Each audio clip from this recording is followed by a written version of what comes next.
श्री शिवाय नमस्तुभ्यम। आप सभी भक्तों को मेरी ओर से आप सभी को राम राम। आज हम सुनेंगे मंगलवार प्रदोष व्रत की संपूर्ण कथा। अगर आपको वीडियो अच्छी लगे तो लाइक, शेयर, कमेंट, सब्सक्राइब करना ना भूलें। प्रदोष व्रत का दिन भोलेनाथ को समर्पित होता है। शिव पूजन के लिए प्रदोष व्रत का दिन बहुत ही खास माना जाता है।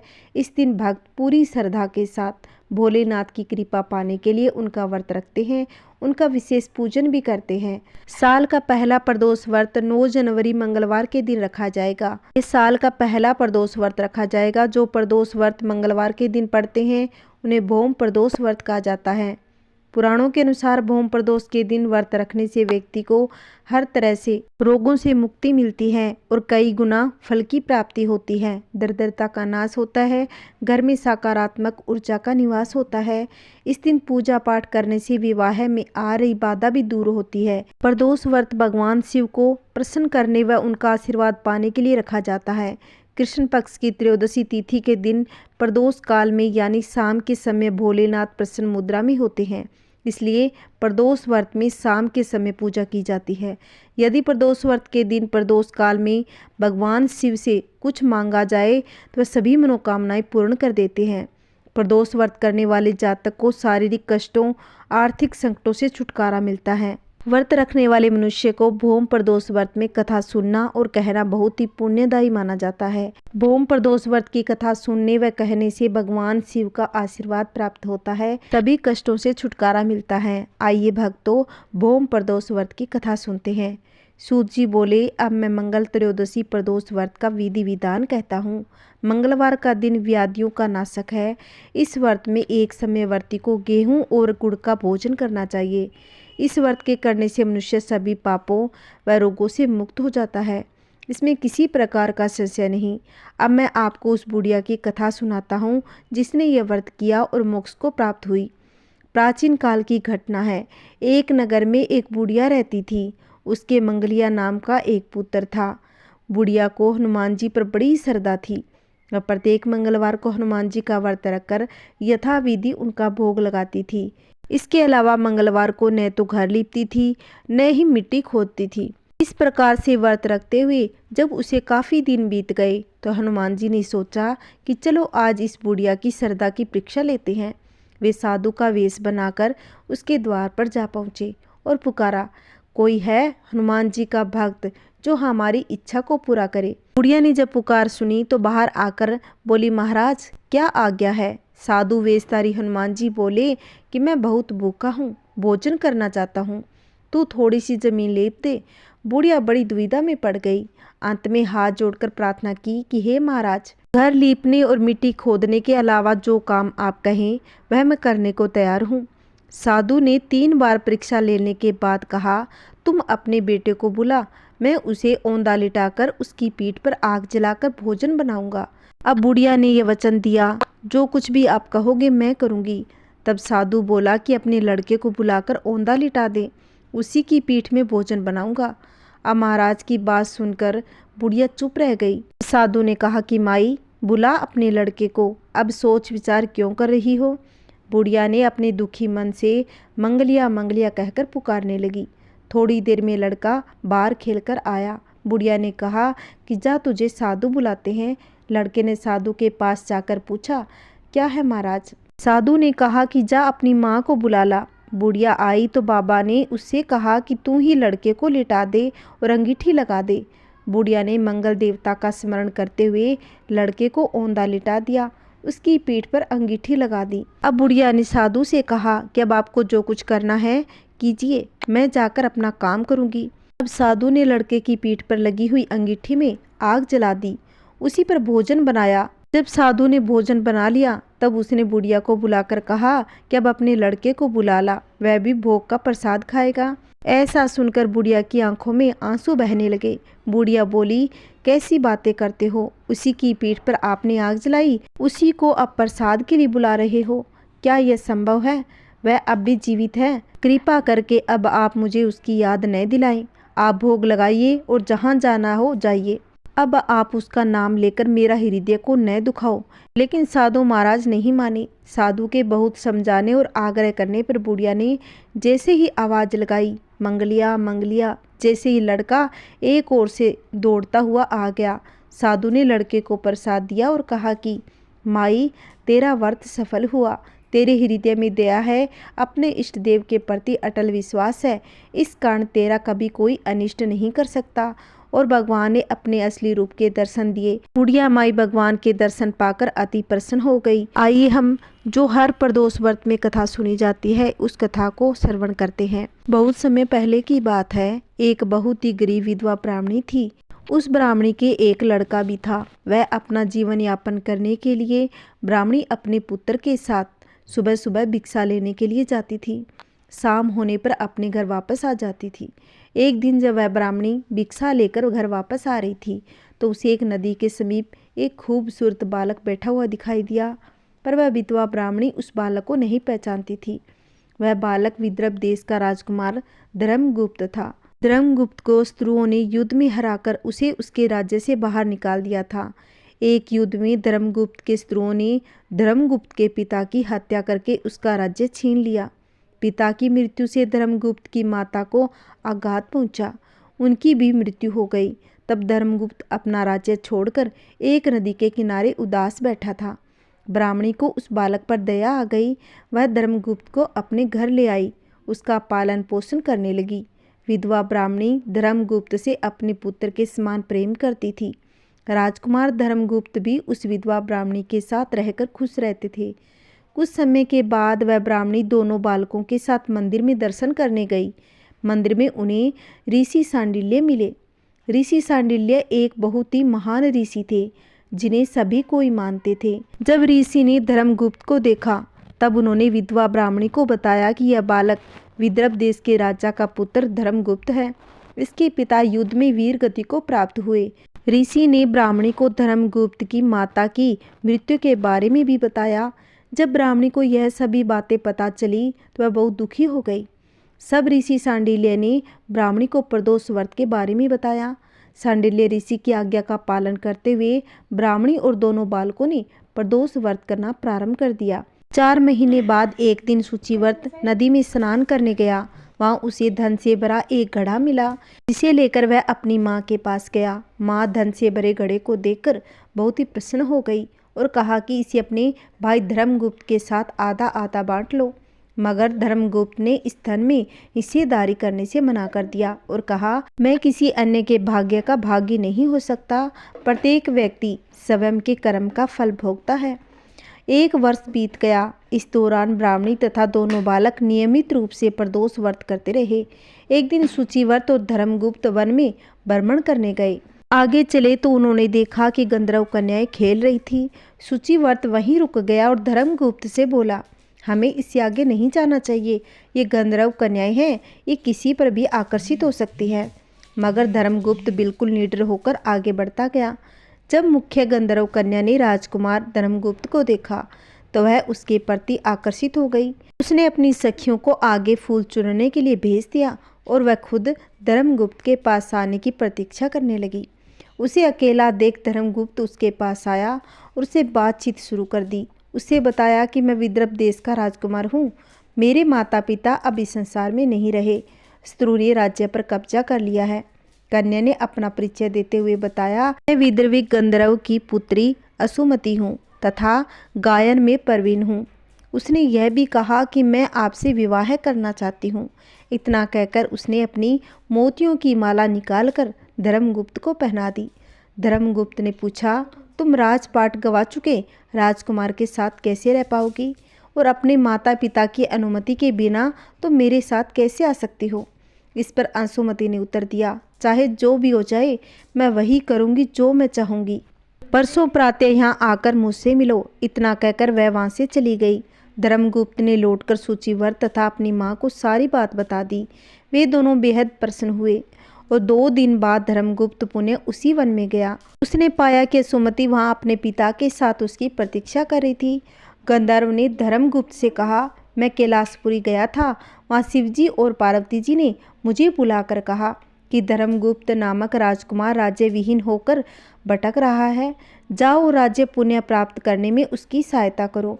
अतः मैं उनकी आज्ञा अनुसार अपनी पुत्री असुमति का हाथ तुम्हारे हाथ में दे रहा हूँ और राज्य प्राप्त करने में भी तुम्हारी सहायता करूँगा। मेरी कन्या 10,000 वर्ष तक तुम्हारे साथ रहेगी। जब तुम शिवलोक में आओगे, धर्मगुप्त और असुमति का विवाह हो गया। असुमति के पिता ने अपनी गंधर्व सेना भी उसे दे दी। सेना की सहायता से उसने अपने स्त्रियों को परास्त कर दिया, अपने पिता का खोया हुआ राज्य पुण्य प्राप्त कर लिया। धर्मगुप्त अब राजा बन गया। उसने बुरे दिनों में उसे पालने वाली गरीब ब्राह्मणी को राजमाता का दर्जा दिया और सूचीव्रत को अपना छोटा भाई बना लिया। इस प्रकार नियमित रूप से प्रदोष व्रत करने से ब्राह्मणी, धर्मगुप्त तथा सूचीव्रत को भरपूर धन धान्य की प्राप्ति हुई। इस व्रत को करने वाले पर शिव जी इसी प्रकार प्रसन्न होते हैं। जो भी भक्त प्रदोष व्रत के दिन शिव पूजा के बाद एकाग्रचित होकर प्रदोष व्रत कथा सुनता है या सुनाता है, उसे 100 जन्मों तक कभी गरीबी का सामना नहीं करना पड़ता। भगवान भोलेनाथ की कृपा उन पर सदा सर्वदा बनी रहती है। आइए हम शिव पार्वती की एक सुंदर सी कथा रसपान करते हैं। एक बार माता पार्वती भगवान शंकर के साथ पद यात्रा पर विश्व भ्रमण के लिए निकली। विश्व में अनेकों स्थान घूमने के बाद माता पार्वती थक गई और भगवान शिव से थोड़ी देर विश्राम करने को कहा। भगवान शिव ने विश्राम करने के लिए हामी तो भरी और दोनों एक पीपल के पेड़ के नीचे बैठ गए। थोड़ी देर बाद भगवान शिव अपनी करवट बदलकर लेट गए, लेकिन पार्वती की निगाहें उन चींटियों की कतार पर टिकी थी जो एक स्थान से दूसरे स्थान पर जा रही थी, और चींटियों के बीच रास्ते में पड़ा था एक रेंगने वाला कीड़ा जिसे चींटियां निरंतर काट रही थी। कीड़ा अपनी रक्षा करने में असमर्थ था क्योंकि चींटियां अनेक थीं। कीड़ा अत्यधिक पीड़ा में था, वह अपनी रक्षा करने के लिए झटपटा रहा था। पार्वती माता यह दृश्य देखकर दुखी होने लगी। माता पार्वती उसका दुख देखकर उसकी पीड़ा को मिटाना चाहती थी, लेकिन स्वयं करने में असमर्थ थी। तो माता पार्वती ने कीड़े को इस समस्या से निजात दिलाने के लिए भगवान शिव से प्रार्थना करने लगी। भगवान शिव ने जब खड़े होकर उस कीड़े को देखा तो उन्होंने माता पार्वती को समझाया कि इस पर ध्यान मत दो, यह किसी पीड़ा में नहीं अपितु अपने कर्मों का फल भोग रहा है। लेकिन पार्वती माता अपने कोमल हृदय से इस कठोर और पीड़ादायक दृश्य को देखकर काफी दुखी हो गई। उन्होंने भगवान शिव से उस कीड़े की पीड़ा मिटाने के लिए लगातार प्रार्थना की, लेकिन भगवान शिव भी उन्हें यही समझाते रहे कि इस पर ध्यान केंद्रित तो मत करो, यह अवश्य ही अपने कर्मों का फल भोग रहा है। भगवान शिव ने इस समस्या से छुटकारा पाने के लिए माता पार्वती को वहां से कहीं दूसरे स्थान पर चलने को कहा ताकि उनका ध्यान वहां से हट सके। लेकिन माता पार्वती ने भी जिद कर रखी थी। वह बोली, जब तक इसकी पीड़ा नहीं टलेगी मैं यहाँ से कहीं नहीं जाऊंगी। अब भगवान शिव माता पार्वती के आगे झुक गए और मजबूर होकर उस कीड़े की पीड़ा मिटानी पड़ी। भगवान शिव बोले, पार्वती ठीक है, मैं इसका कष्ट तो मिटा दूंगा, अगर बाद में यह कुछ गड़बड़ करे तो तुम मुझे दोष मत देना। माता पार्वती ने कहा, ठीक है महाराज, पहले आप इसका कष्ट मिटाइए। भगवान शिव ने अपनी शक्तियों से उस कीड़े को राजा, चींटियों को उसकी प्रजा और उनके एक बहुत ही सुंदर नगरी बना दी जिसमें राजा का आलीशान महल था। अब यहाँ से उस राजा की वास्तविकता शुरू हो गई, जिस कारण उसे एक कीड़े के रूप में पीड़ा मिल रही थी। अब जब सब कुछ बनकर तैयार हो गया तब भगवान शिव ने राजा को, पहले कीड़ा था, ये कहा कि भाई अब तो अपना राजपाट संभाल कर हम चलते हैं। लेकिन राजा अपने व्यवहार से बड़ा ही घमंडी और एक चरित्रहीन व्यक्ति निकला। उसने माता पार्वती की सुंदरता पर मोहित होकर उनका हाथ पकड़ लिया और भगवान शिव का यह कहकर अपमान किया कि तुम एक योगी, वन वन में भटकने वाला एक साधारण सा ब्राह्मण, भला तेरे साथ ये सुंदरी स्त्री कैसे रह सकती है? इसकी जगह तो मेरे महलों में है जिसे मैं अपनी रानी बनाऊंगा। इतनी सुंदर स्त्री एक राजा की रानी ही बन सकती है, ना कि एक साधारण से योगी की जिसे ना अपने आज का पता ना कल का। अब मेरी बात सुन, यहाँ से चुपचाप चला जा, यह तो मेरी रानी बनेगी। भगवान शिव ने राजा को बहुत समझाने की कोशिश की और बोले, यह मेरी पत्नी है, तू अपना राजपाट संभाल, तुझे हजारों रूपवती मिल जाएगी। भगवान शिव ने उसे खूब समझाने की कोशिश की, लेकिन राजा अपनी जिद पर अड़िग रहा। तो भगवान शिव ने कहा, ठीक है राजा, तुम इसे अपनी रानी बना लो, मैं चलता हूँ। यह बात सुनते ही माता पार्वती भगवान शिव के चरणों में गिर पड़ी और बोली, स्वामी, आप मुझे इस दुविधा में छोड़कर कैसे जा सकते हो? भगवान शिव बोले, पार्वती, मैंने तुझे पहले ही कहा था कि मैं इसका कष्ट तो मिटा दूंगा, लेकिन बाद में अगर कुछ गड़बड़ हो तो मुझे दोष मत देना। माता पार्वती बोली, हे नाथ, मुझे क्षमा करो, जो मैं कर्म सिद्धांत को नहीं पहचान सकी। अब मैं समझ गई, यह घमंडी और चरित्रहीन मानव अपने पिछले जन्म के कर्मों का फल भोग रहा था। इस कुकर्म मानव को अवश्य ही अपने जीवन में अनंत पाप किए होंगे, जिसका दंड इसे इस कीड़े के रूप में भुगतना पड़ गया। भगवान शिव प्रसन्न हुए कि चाहे पार्वती ने जिद करके ही इसका कष्ट मिटाना चाहा, परंतु अब वह कर्म सिद्धांत को समझ चुकी थी। फिर भगवान शिव ने अपनी शक्तियों से परिस्थितियाँ पहले जैसी कर दी। राजा को वही कीड़ा और प्रजा को वही चींटियाँ बनाकर उसके कर्म सिद्धांत को उसके हाल में छोड़ दिया। अब माता पार्वती जी राजी हो गई और भगवान शिव के साथ अपना भ्रमण पुण्य प्रारंभ कर दिया। बोलिए शिव पार्वती की जय हो। आइए अब सुनेंगे शिव चालीसा। जय गणेश गिरजा सुवन, मंगल मूल सुजान, कहत यशोदा दास तुम देहु अभय वरदान। जय गिरिजापति दीन दयाला, सदा करत संतन प्रतिपाला। भाल चंद्रमा सोहत नीके, कानन कुंडल नागफनी के। अंग गोर सिर गंग बहाए, मुंड माला तन सार लगाए। वस्त्र खाल बागंबर सोहे, छवि को देखी नाग मन मोहे। मीना मातु की हवे दुलारी, बाम में अंग सोहत छवि न्यारी। कर त्रिशूल सोहत छवि भारी, करत सदा शत्रुअन शयकारी। नंदी गणेश सोहित है कैसे, सागर मध्य कमल है जैसे। कार्तिक श्याम और गणराऊ, या छवि को कही जात न काऊ। देवन जब ही जाए पुकारा, तब ही दुख प्रभु आप निवारा। किया उपद्रव तारक भारी, देवन सब मिली तुम ही जुआरी। तुरंत सडानन आप पढ़ायु, लव निमेष मह मारी गिरायु। आप जलंधर असुर सहारा, सुयस तुम्हार विदित संसारा। त्रिपुरासुर सन युद्ध मचाई, सब ही कृपा कर लीन बचाई। या तप ही भागीरथ भारी, पूरब प्रतिज्ञा तासु पुरारी। दानिन मह तुम सम को नाही, सेवक स्तुति करत सदाहि। वेद नाम महिमा तव गाई, अखत अनादि भेद नहीं पाई।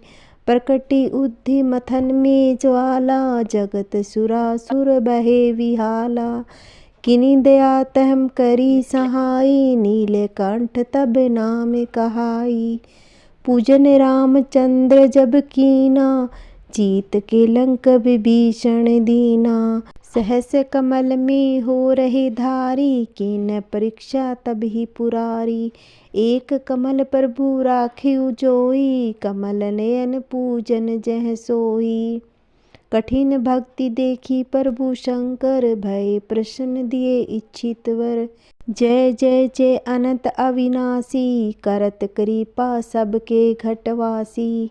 दुष्ट सकल नित मोहि सताए, भरमत रहो मोहि चैन न आवे। त्राहि त्राहि में नाथ पुकारो, यही अवसर मोहि आन उबारो। ले त्रिशूल तरुण को मारो, संकट से मोहि आन उबारो। मात पिता भ्राता सब होई, संकट में पूछत नहीं कोई। स्वामी एक है आस तुम्हारी, आए हरहु मम संकट भारी। धन निर्धन को देत सदाहिम, जो कोई जांचे सो फल पाहिम। स्तुति कही विधि करे तुम्हारी, सम हो नाथ अब चूक हमारी। शंकर हो संकट के नाशक, मंगल कारण विघ्न विनाशक। योगी यति मुनि ध्यान लगावे, सारद नारद शीस नवावे। नमो नमो जय नमः शिवाय, सुर ब्रह्मादिक पार न पावे। जो यह पाठ करे मन लाई, तापर होत शंभु सहाई। ऋणियो जो कोई हो अधिकारी, पाठ करे सो पावनहारी। पुत्रहीन कर इच्छा जोई, निश्चय शिव प्रसाद तेहि होई। पंडित त्रयोदशी को लावे, ध्यान पूर्वक होम करावे। त्रयोदशी व्रत करे हमेशा, ताके तन नहीं रहे कलेशा। धूप दीप निवेद्य चढ़ावे, शंकर समुख पाठ सुनावे। जन्म जन्म के पाप नसावे, अंत धाम शिवपुर में पावे। कहे यशोदा दास आस तुम्हारी, जानी सकल दुख हरहु हमारी। नित नेम कर प्रातः ही, पाठ करो 40, तुम मेरी मनोकामना पूर्ण करो जगदीश। मगसर छठी है मंत्र ऋतु, संवत 64 जान, स्तुति 40 शिव ही पूर्ण किन कल्याण। आइए शिव जी की आरती सुनते हैं। जय शिव ओंकारा, हर शिव ओंकारा, ब्रह्मा विष्णु सदा शिव, ब्रह्मा विष्णु सदा शिव, अर्धांगी धारा। ओम जय शिव ओंकारा, एकानन चतुरानन, पंचानन राजे, हंसानन गरुड़ासन, वृषवाहन साजे। ओम जय शिव ओंकारा, 2 भुज 4 चतुर्भुज 10 भुज अति सोहे। तेरे गुण रूप निरखता, त्रिगुण रूप निरखता, त्रिभुवन जन मोहे। ओम जय शिव ओंकारा, अक्षमाला वनमाला मुंडमाला धारी, चंदन मृग मद सोहे, बाले शशिधारी। ओम जय शिव ओंकारा, श्वेतांबर पीतांबर, बागंबर अंगे, सनकादिक गरुणादिक, भूतादिक संगे। ओम जय शिव ओंकारा, कर के मध्य कमंडल, चक्र त्रिशूलधारी, सुखकारी दुखहारी, जगपालनकारी।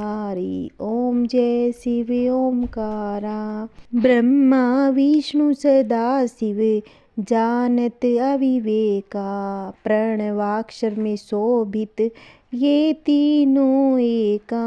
ओम जय शिव ओंकारा, त्रिगुण स्वामी जी की आरती, जो कोई नर गावे, कहत शिवानंद स्वामी, कहत शिवानंद स्वामी, सुख संपत्ति पावे। ओम जय शिव ओंकारा, काशी में विश्वनाथ विराजत, नंदी ब्रह्मचारी, नित उठी भोग लगावत, महिमा अति भारी। ओम जय शिव ओंकारा, त्रिगुण शिव जी की आरती, जो कोई नर गावे, कहत शिवानंद स्वामी, कहत शिवानंद स्वामी, मनवांछित फल पावे। ओम जय शिव ओंकारा। बोलिए भोलेनाथ की जय हो। श्री शिवाय नमस्तुभ्यम। जय श्री कृष्णा, राधे राधे। मेरे सभी प्यारे भक्तों पर भगवान भोलेनाथ की कृपा सदा सर्वदा बनी रहे। आशा करती हूँ कि मेरी कहानी आपको अच्छी लगती होगी। अगर आपको थोड़ी भी अच्छी लगे तो प्लीज़ मेरे वीडियो को ज़्यादा से ज़्यादा शेयर करें, लाइक करें और कमेंट में जय श्री कृष्णा लिखना ना भूलें। अगर आपने अभी तक मेरे चैनल को सब्सक्राइब नहीं किया है तो प्लीज़ मेरे चैनल को सब्सक्राइब कर लो, जिससे आने वाली वीडियो की नोटिफिकेशन आपको मिल जाएगी। जय श्री कृष्णा, राधे राधे।